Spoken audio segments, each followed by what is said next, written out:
I want to share. Yes, indeed. Welcome, everybody, to the P4CM Girl Chat with Jasmine Sims from Rhetoric 2018. She did the very infamous piece, Dear Daughter, that blew the roof off of Abundant Living. And we are here with her during this Valentine's Month series of chats to talk about her piece. And we have Ellie Andrews, who is a very dear friend of P4CM. She's also the host of P4CM's upcoming event Glow, which is in LA next Saturday, March 2nd. Get those tickets. It's live everywhere. Link in bio everywhere. Come and join us. Welcome, ladies. Hi. Hey. We are going to give the people a chance to get in. Come and join us. Welcome, ladies. Uh-oh, got playback. There we go. But I just want to get started with a quick word of prayer, and then we're going to dive right into Dear Daughter. Is that cool with you guys? Of course. Let's do it. Awesome. Dear Lord God, we are grateful and so thankful for this privilege and opportunity. Lord, thank you for the camaraderie among women and sisters in Christ. Lord, I pray that this will be a fun, edifying, and encouraging time.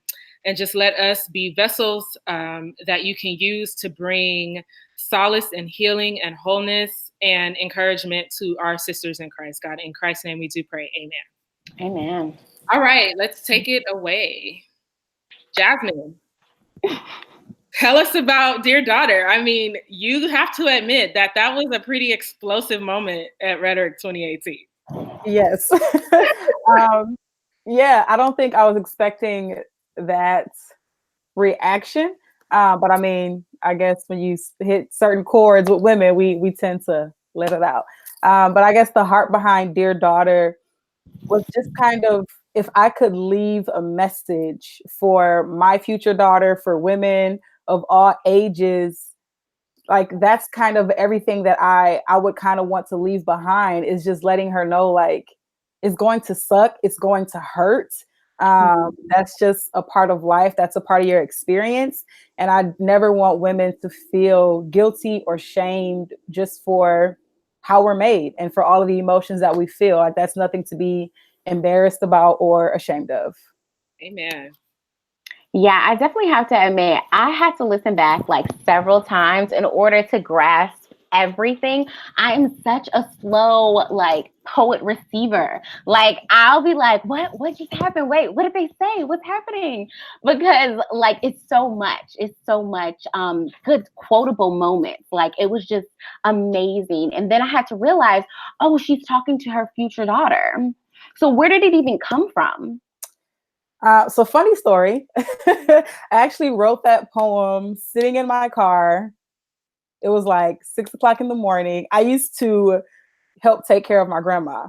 When I lived back home, I would just pitch in and help take care of her because she's sick. And I was like sitting in my car, and I was just furious about an experience that just happened, where you're talking to a guy, you're trying to be honest, trying to be upfront, like, hey, this is where I'm at. And you think you're on the same page, and then you're not on the same page. And it's just like, that poem was a heat of the moment. Emotions are fresh. Why do I keep going through this? What do I wish I would have known ahead of time? So that's kind of where a lot of those lines come from, where it's like, if they start to play ghosts, we're not going to let it go this time. Right. Like, no, we want an explanation. So that's kind of where that poem came from, of just real life experiences and frustrations, and just trying to get the word out. Like, hey, before you go down this road, these are a few things to consider and to be mindful of. It's like, if I already saw you bump your head going under that tree, why would I do the exact same thing? You know? Right. Exactly. Well, that's good stuff. So I am pulling up, sorry, my whole everything just like disappeared as soon as I was about to start talking. But your famous line from that piece is what, Jasmine? You know your famous line from that piece. This is not about closure? No. Or fish in the sea? Listen. Everybody has lines. They're like, this is me that spoke to my heart. But definitely I had to put I'm worth drowning for. Okay. When you said that, I was like, Take me. Yes, I'm telling you. Because I think it's so easy to tell women and men, like, oh, there's plenty of women out in the world. There's plenty of guys out in the world. And it's like, I know what you mean. I fully get it. But when the roles are reversed, that doesn't feel good. No, right. Like, oh, you don't want me? Okay, that's fine. You can get to know somebody else. So yeah, like that line is letting her know, like, because, okay, so I think when we look at that concept of there being plenty of fish in the sea, right? We have this picture of there's so many women out there. Why would he want to be with me?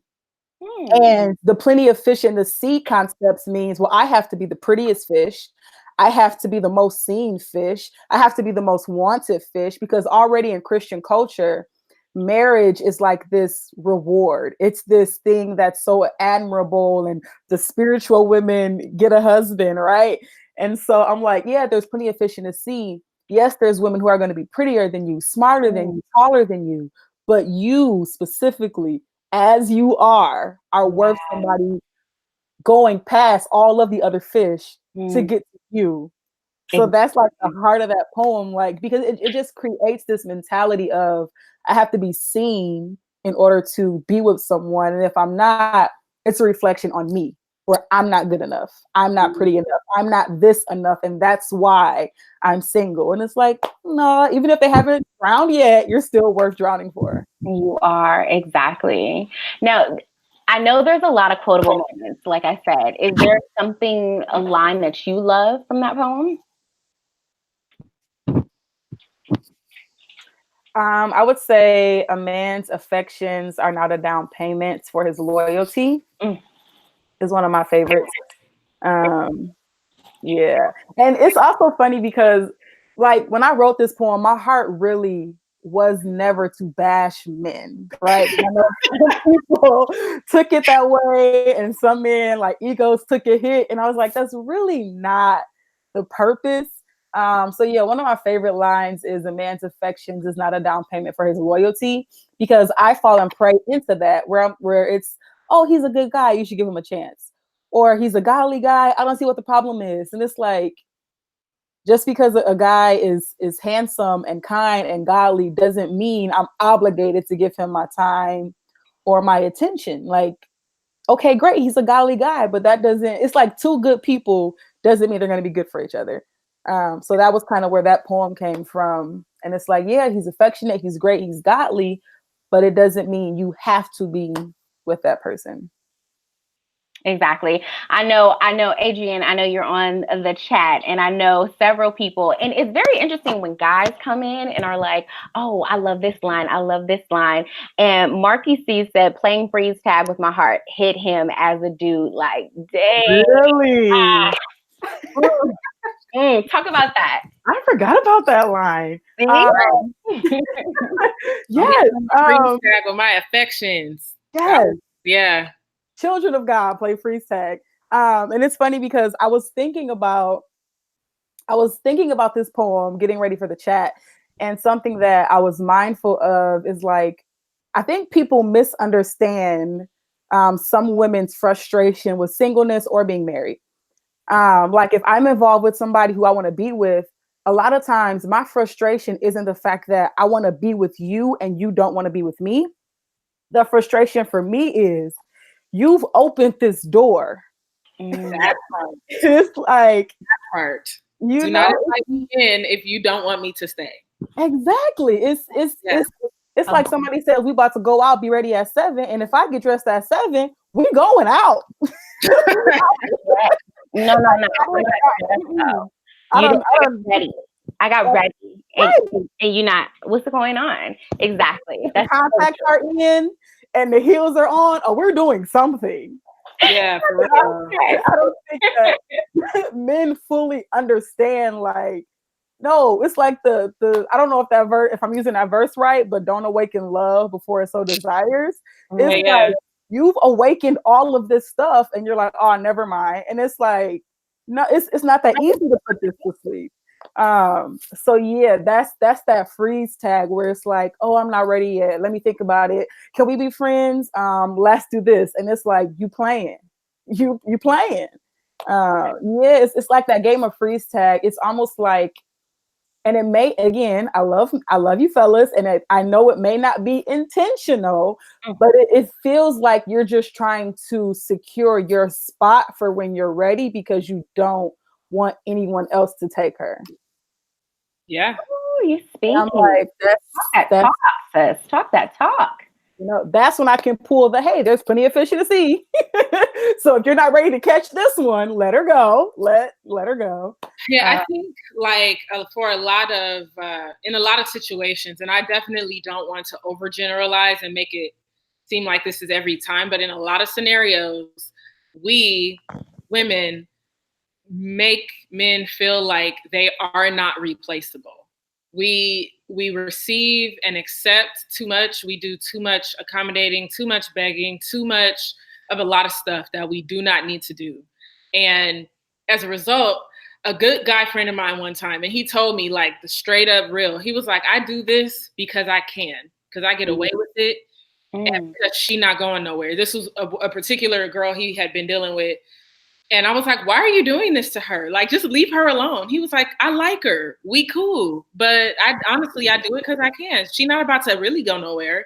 And after that, that just made me be so calculated with how I approached dealing with guys. Because a guy like him, who's my friend and I think is a good dude, and I mean, he has outgrown some of that mentality. But still, it was like, we're allowing some of this stuff. And the line about the fish in the sea, for me, had me with all the snaps. I produce rhetoric, okay? I'm sitting in the production booth. I got my thing on. I'm talking to the camera ops and the lighting and I'm working the show. And I'm telling you, I have to take my headset off. I need to hear. And it was because that line for me was just, it was an excellent declaration that I don't have to deal with this. Straight up. I don't have to deal with it because you are not my only option. Yeah. I just wish that more of us would take that on. That the guy who we might be waiting for is not our only option. And we can show him and show and prove so that he'll either get it together or move on with his shenanigans. Yeah. And it's like, and I fully agree with you. And that frustrates me so much when I hear guys say that, where it's like, oh, well, she'll put up with it, so I'll keep on doing it. And I'm like, oh, so who cares about integrity? I just throw that out. It's like, just throw that out the window. And it's, and it's hard because, I mean, I don't know what it's like to be a man, but I know to be a woman who is striving for purity and holiness and godliness, it's like a double task, right? It's like I already have my own emotions, my own thoughts, my own flesh to kind of navigate and figure out and wrestle with. And on top of that, I have to an extent, like manage and interrogate the motives and actions of men who claim to live the same lifestyle of like holiness and godliness. And it's like the fact that I'm going to let you get away with it. To me, I'm like, that sounds like the scripture talk about that in a couple different areas where it's like, we do right because it's the right thing to do. Well, that brings me to this. Let's talk about nowadays. I feel like it's a little different. The time, of course, is different. What's acceptable is different, and what's expected is different now. You, at the same time, I gotta advocate for my fellas. I know I have nephews. I have 5 nephews, and literally, they're like, it's really hard to be a good dude out here sometimes, especially when females expect something different from you.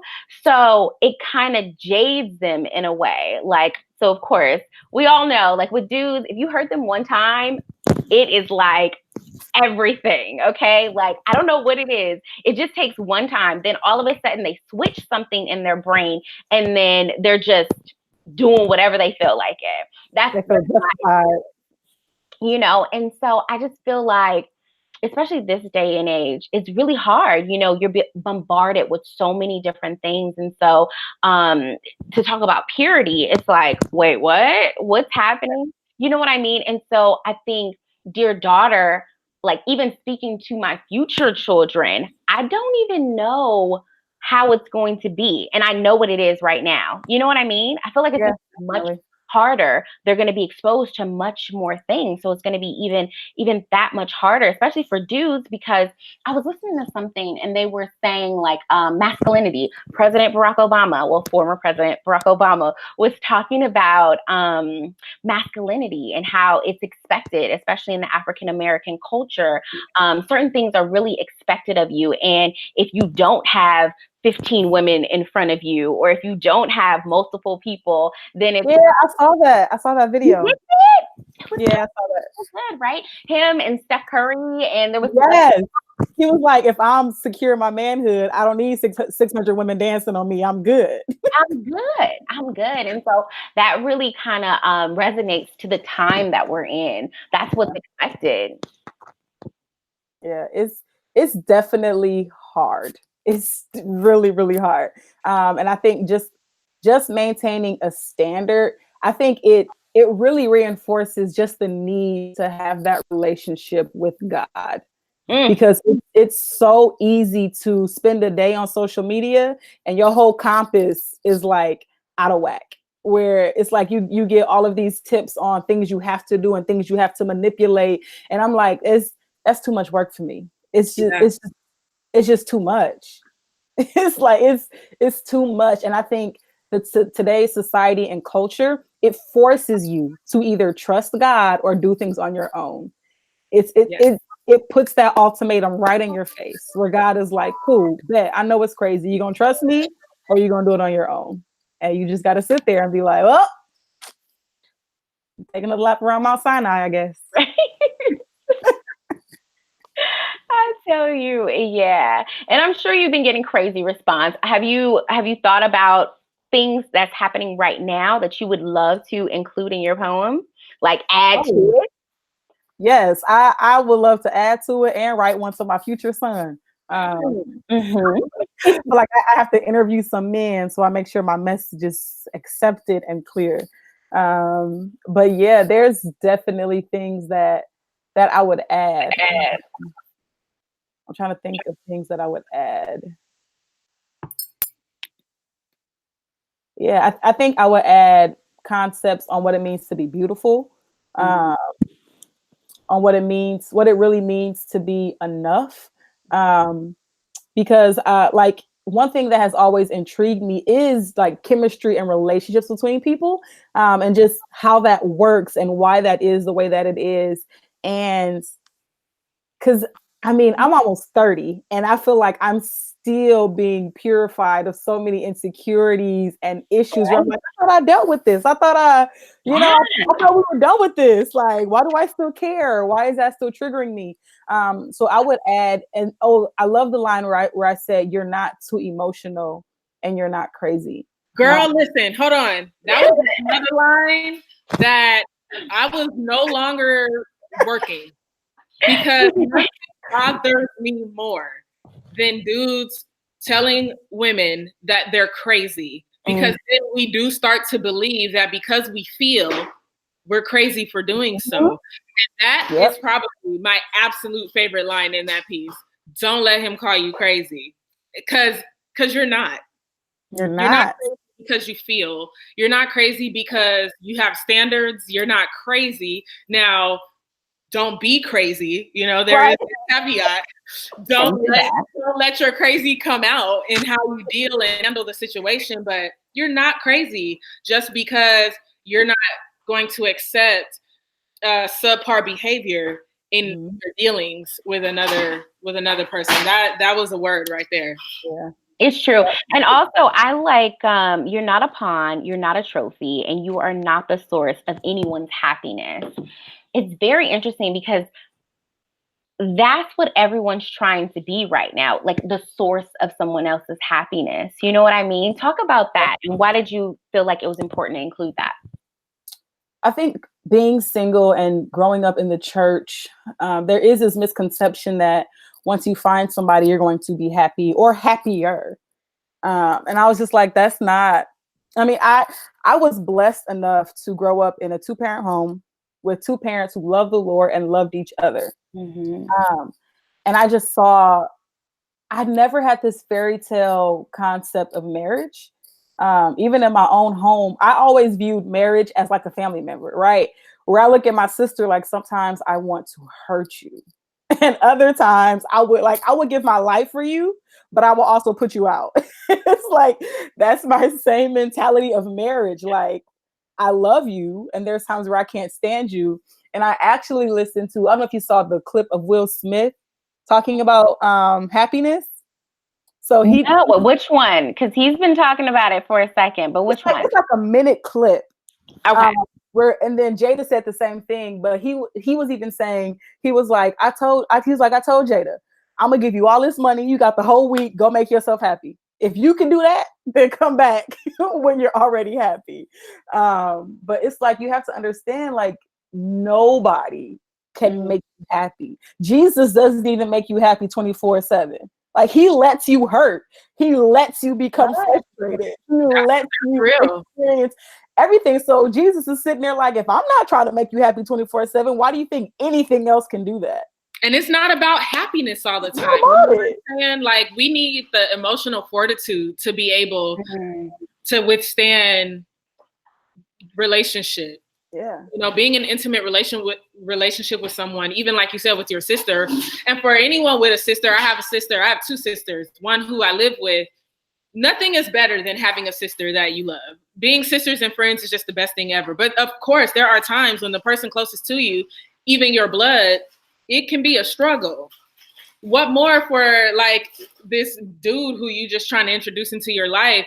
A lot of divorces, a lot of breakups happen unnecessarily. A lot of situationships don't make it to full relationship because we don't have the emotional fortitude to withstand not being happy in the moment. Yeah. It's like, I remember, I think my first little, if you call it a relationship, but it's like whenever we would argue, he's like, oh, this must not be meant to be, or this isn't working out. And I'm like, because I'm mad at you? That should be expected. It's like, what? Like, I expect this. Yeah, like, nobody can make you happy. Yeah. And I would probably reinforce, like, because I remember one of my teachers said, we're all so obsessed with finding the right one instead of being the right one is looking for. Where it's like, you know, it's like, I hear people with these lists. I mean, I'm guilty of having these expectations and things that I desire. I'm like, hold on, I'm like, I want somebody patient, I want always kind, like, because I'm not. And I think we have this or we can look at people we know, like the Christian celebrity couples, right? Where I remember someone was like, oh, I would love to marry someone with the personality and the character of whoever you want to name, right? Or we can use the Obamas as an example. But when Michelle met Barack, he wasn't the man that we see. Right. Oh, yes. That took years. She grew with him.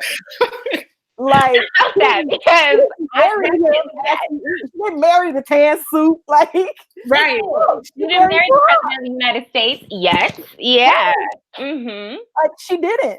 Yeah. You know, and like, real talk though, I'm pretty sure Michelle had her days in the White House with the tan suit where she was not happy. She was dealing with a lot of flack that I'm only dealing with this because you wanted to wear the tan suit. You know what I'm saying? I'm trying to support you. And, you know, so I'm sure that even those moments came and it was hard for her to like be out there with the smile on. And you know, like, with the best possible dream. Okay, this ain't my dream. I told you I didn't want to do this. You're president. And I remember I have an old poem, and in that poem I said something along the lines of, we've spent so much time reading fairy tales, waiting for our knight in shining armor, but when that broken man shows up with a crooked sword, you're gonna wish and believe so many fairy tales. Because I think there is a double standard when it comes to men and women. I think there's two. There's a double standard where men benefit and women benefit. And I think women benefit from this standpoint where to an extent, we're allowed to be emotional, broken, sad, be my emotional support, all of this, where the man he isn't allotted as much space to be that broken and hurt individual. And it's like, we want him to hold us and care for us and do all these things. And it's like, well, what are you going to do when it's his turn to just cry and be sad? They do need it. You know, it's like, but we're so consumed with our selfish wants. We're not thinking like the same energy we want, the amount of effort we want is going to be required of us to give. And are we willing to give that at the end of the day? That's real talk. I am really interested in hearing this, Dear Sons. You know what I mean? I'm really interested in how that is a challenge right there. I think we need somebody like Kevin Perry or Alexander James to pin that, or Cedric or something, or maybe your future son from a dude's perspective and a woman's perspective. Like as the mother of a son, you want to treat him how to treat women. You have a line actually at the end of the piece where you basically say, I hope his mother taught him to return things back better than how you got it. Yes. Yeah. And it would be interesting to hear that perspective, like Dear Future Son, from a man who knows what he did and how he did, as well as Dear Future Son from a mother who has been done a kind of way. This is the thing. I'm gonna pray about this. So, and even, like, I'm glad you brought that up, because one thing, like when my male friends come to me for tips or advice or whatever, I always tell them, like, you cannot be afraid to hurt a girl's feelings. Right. Where it's like, if you don't like her, if you're not interested, like, just tell her. Just rip the band-aid off. Just rip it off. That slow tear, though, is we got her. It's like, rip it off and give it to us. We got it. You're gonna be all right, but do it now because you playing at this point. Like continuing to play and go back and forth. And I will also bring up, like, making your actions match your words, because I've had that kid on me. Well, I never said we're in a relationship. Oh, but you're doing all these things, all these actions. And that's when the crazy happens. That's when women. And then you call me crazy. That's when the crazy starts happening. You're doing all this acting, okay? You're doing all this acting, but all of a sudden you backtrack and wait, what's happening? I never said, and it's like, boy. You know, this piece for me was, it reminded me of another piece that we'd had in Rhetoric before, not because of content, but because of accountability. And it was Ezekiel's poem, Glass. I tell him all the time, it's one of my favorite poems that he has written, probably my favorite, because he talks about being the father of daughters. And at the time, he hadn't had his 2 sons yet, but he talks about being the father of 3 girls. And it terrifies him because he wonders, is he going to pay the price for how he treated women on his 3, or is he now going to have to deal with the struggle of watching his daughters pick themselves up off the floor by dudes as payment for how he behaved in the past? And that same level of depth and that same level of accountability that essentially he's getting at, he's essentially saying, like, knock it off, is the same sort of spirit that dear daughter fell in. And I just really think there's a lot of pleasure, and maybe that's why the audience was so in tune, because being able to just be honest about what stuff is and being able to not revel per se, but these things have happened. And people can snap their fingers and clap and laugh because they fully relate to having been in that space before, And like Alex James talks a lot about how we need less poems about how terrible the church is and more poems about accountability. Yeah. He's working on some incredible stuff right now, because now Alex is a husband and a father, and his perspectives on life have changed. And he said, like, I got some stuff in me right now that are even hard for me to admit sometimes when I now look at the same situations through new eyes. Yeah. I think looking at dating and relationships through the lens of Dear Daughter, there are a lot of comments on the YouTube video of women who are new moms. One lady is like, I'm newly divorced, and this really struck me. Like, it struck a chord. A lot of people who were triggered, and these are people who are not young. These are people who have lived a lot of life and have lived the situations of Dear Daughter. Yeah. all of their dating years, you know? And so no matter what age you are, though, you have the opportunity to realize there's better there. You deserve better. You are worth more. When you go into you are not a pawn, you are not a trophy. You are that constant reminder of what you're not. But these are thoughts and constant things that we're being fed as well. Yeah, that's very true. Sad because a lot of times, like the church or whoever, it's not that they're trying to feed it that way, but I don't think they fully realize, like, when they're communicating it, that's what's kind of being taken in. At least for me, like a lot of things that I heard, it took a lot of conscious effort. Like, this is what they're saying. This is what I'm hearing. That's not what they're trying to say. Right. You know, it takes a lot of work. And if you're not someone who's there mentally or theology wise or whatever, if you're just someone tossed out in the crowd and you're just sitting there, you know, it's like we don't really know what's being communicated. I think that's why discipleship is so important, because I can say a poem to 300 people and I could know my message is this, but someone's going to flip it. Right. Someone's going to twist it. You know, interpret it a different way. Right. Because so many times I've had to wrestle with like this concept of being a wife, of being a godly woman. It's like there's a tick mark, right? Where, oh, well, I have to be good at prayer. I have to, all of these things will earn me the title of being worthy of being pursued. Ooh. And I'm like, that's not even biblical. That's not what love is at all. Yeah. I mean, and then like, and just this concept of like, I've had such a bitter taste in my mouth when it comes to single conferences, women's groups, because for me, it's always turned into marriage prep. Yeah. And for me, I'm not trying to be hospitable in order to be a wife. I want to be hospitable because the Bible tells me to take in those who mandated that. Right. I'm trying to do all of these things first to be a godly woman who pleases God. And if a husband comes along, he just gets the benefits. Right. None of this is preparation for you. It's kind of like muscles to me. Like, I like you. If you got muscles, it's just an added benefit. You don't have to have muscles. Yeah. Like, oh, and you got muscles? Right. Lord. You know what I mean? This is for you. I didn't learn how to cook to feed you. I learned how to cook to feed the hungry. Like, my whole preparation has been to please God. Yes. And then that comes along, oh, cool, good for you. But I'm expecting you're doing all these things to please God. So there ought to be it's like, we just unintentionally train women to prepare her life to be a wife and a mother. And I'm like, that's not even biblical. Yeah. Yeah. And I think too, though, we give up on the possibility of marriage, on the possibility of love, because of these scenarios that we go through, the growing pains in dating. And I don't think that God doesn't want that either. I think it kind of goes back to the conversation on happiness. You can't quit just because you're unhappy. You know? That's a nugget. I can't? What do you mean? You can't quit.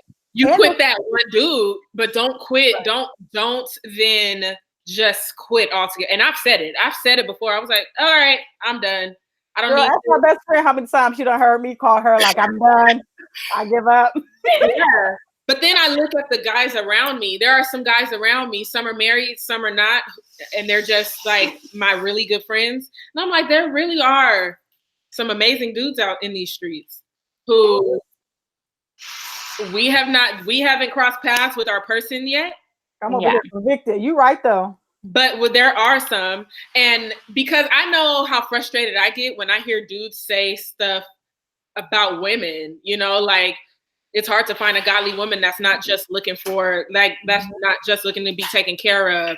It's hard to find a godly woman who's not trying to be the man in the relationship. It's hard to find, and they'll be listing what's hard to find, and I'm like, bro, I got all the options for you among me and my friends of godly women who don't want your money, who would love nothing more than to let you be in charge, and so 10 of them. Yeah, I'd be like, don't give up on us. But then we are very quick to give up because we had like that bad situation. And so I do think that Although their daughter was definitely intended or not intended, it was an indictment on men, but it was an indictment on women as well. And what we allow, I was gonna say, and what we allow, and our state of mind, we should not walk away victims. You know, we gotta love ourselves enough not to allow for these situation after situation to turn us into victims, because when we turn into victims, we allow ourselves to be treated any old kind of way, or we get crazy, and then we're the very opposite of who we really were in the first place. You know, something I actually always do whenever I have the opportunity to talk to married women, divorced women, or just women who weren't happy in their marriage, I always ask them, I'm like, were there signs? Every single chance I get, I ask, were there signs? And no one has ever said there were no signs. So that's something I would definitely add. Like, when these things happen and when we get hurt, we have to own up to things that we did.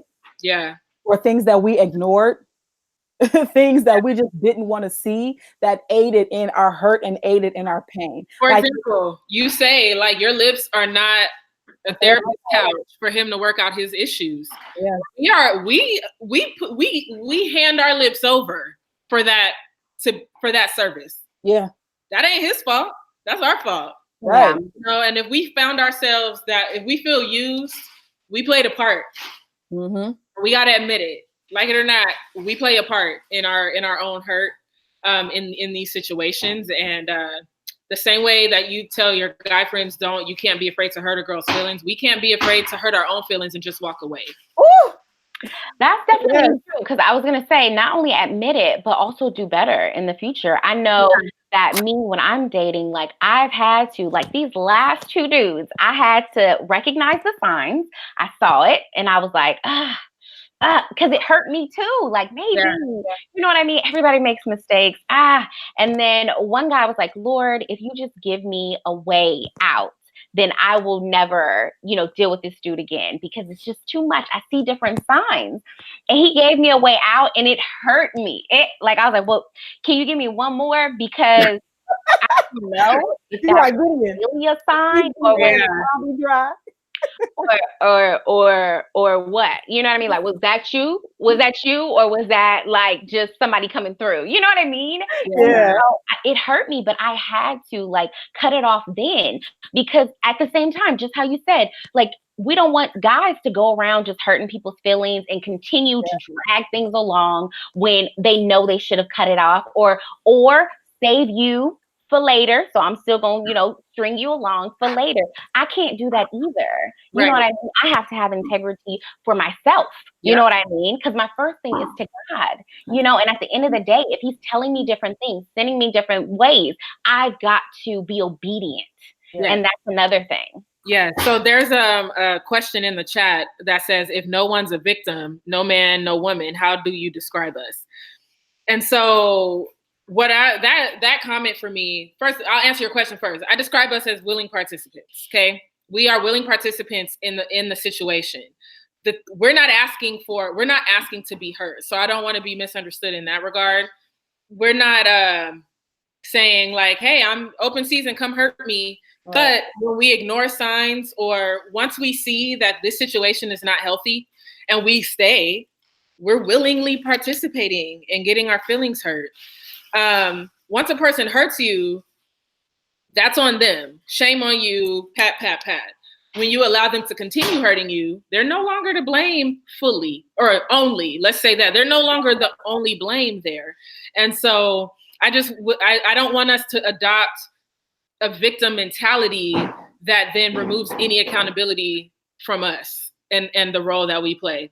I was just watching My 600-Pound Life last night with my sister and my mom, and the girl on there was really upset with her boyfriend, and she's like, I didn't lose as much weight as I should have lost because you've been stressing me out. This is your fault.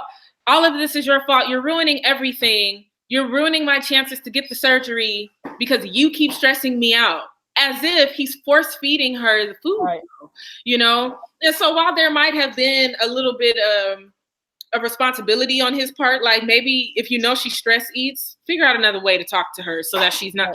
But at the same time, you don't she took zero accountability for her weight, her not gaining the weight or losing the weight. I mean, none. And then he left her. He was like, I'm good. I'm good. We watched him break up with her. And then when on her next appointment, she had gained weight. And the doctor asked, and she's like, well, he left me. And it was still someone else's fault all the time. Yeah. And we're dangerous when we approach relationships like that. Yeah. Really dangerous. Really. Yeah. Yeah. Okay. Well, we're getting close. So, go ahead. We're getting close. What happened? Go ahead. Jump in. No, I was just going to say, sometimes realistically speaking, someone is the victim. You know what I mean? Whether it is my thing dying? I think my thing just died. Can y'all still see me? Yeah. Oh, I'm still good. My thing literally just shut down. It's black right now. Okay. So I definitely think that sometimes someone is the victim and sometimes it changes between the men and the women. But I do think sometimes it is an actual victim. You know what I mean? There can be a victim. Yeah, there can be. Against the mentality, the victim mentality, where you'll let anything happen to you and it's going to always be someone else's fault. I do think we lost Ellie just now. Yep, you know, there are situations. I don't want to devalue the person who was genuinely the victim, right. But the victim mentality, where we now take that thought process into how we move, it's just a dangerous space that I caution us against adopting. Yeah. In that regard. So, like I said before, we're getting close, and I just want to leave everyone with like final words from you. And I think what would be best is final words from you to women and to men. Okay. So let's start with the men first. Okay. I think final words to men. One is just taking your role and your place just in the community, in the community of believers, taking that seriously and not taking that lightly, because your actions carry as much weight as your words. And I just think I just want men to have a clear conscience in this. So if you are interested in somebody, honesty is always the very best effort. And make sure that you have other people in your life who are wiser than you, who are older than you, but who will be honest with you. Because I think the only way that this Christian community thing works is when men and women are working together. And that takes integrity and that takes accountability. And try your best not to be the man who figures it all out once he has a daughter. Yeah. Like, let's try to figure that out before the wife and before the daughter, where you realize like, oh, my actions and my words and all of these things we always hear when someone becomes a father. Like, value women as equals. We're just as strong as you. So you can be honest with us and we won't shatter. Most women really do want the honesty. We want honesty. Yeah. We want honesty. And remember that your accountability as far as your character and integrity, it goes to God first. Yes. What God desires is more important than our feelings and our emotions and how we're going to perceive you. And I think final words, welcome back. And I think final words. Oh, and for the men, like, be gracious with yourself. Be gracious and be merciful and forgiving of yourself. If you screwed up, if you played somebody, okay, damage is done. Forgive, repent, let's move forward. Don't dwell in it. And then final words for women, I would just say, hold your head up. Like, God made you the way that you are. He's fully aware of how you work and how you operate. And yes, our emotions and all of that, it's not an excuse for us to be flippant with our actions and our words. And I speak to you as I speak to me. Let's try our best to continue to hope in God that if marriage is in the cards for us, that our hearts will be hopeful. And allow yourself to hurt. In the words of my mother, if you need to break something, break it. If you need to throw something, throw it, but don't break or hurt those around you. That's word. That's wisdom. And all of the good Christian men are not taken. They're not snatched up. Live your life, honor God as best you can. You're worth drowning for. Amen. All right. Awesome. You better end with it. Boom. Yeah. Mike. Well, thank you, Jasmine, just for your bravery and courage as you got up there and literally lit the mic on fire at Rhetoric. As a producer of Rhetoric, thanks for doing a great job. But as a woman, thank you for speaking for us. And for everyone who has participated in the conversation around this piece, whether it was on the YouTube video or on social media, thank you guys for, just sharing in community. It's just such an issue. It's a heart issue. And it's really important that we foster that heart issue. And thank you, Ellie, for joining us. You are amazing. I appreciate you being here. And thank everybody. Please don't forget about Glow. It is on March 2nd in LA. All the information is on all of our social media. And you can get tickets next Saturday at 6 o'clock. Ellie is hosting that show. Had a good time. I'm so excited. Former host of The Conversation and now actress on the HBO show Insecure, Yvonne Orji, is doing a live interview and Q&A. We have 3 dope female poets, some singing, some dancing. It's about to be lit. So get your tickets and be there. Thank you, girls, for joining us. And everyone have a good night. Good night.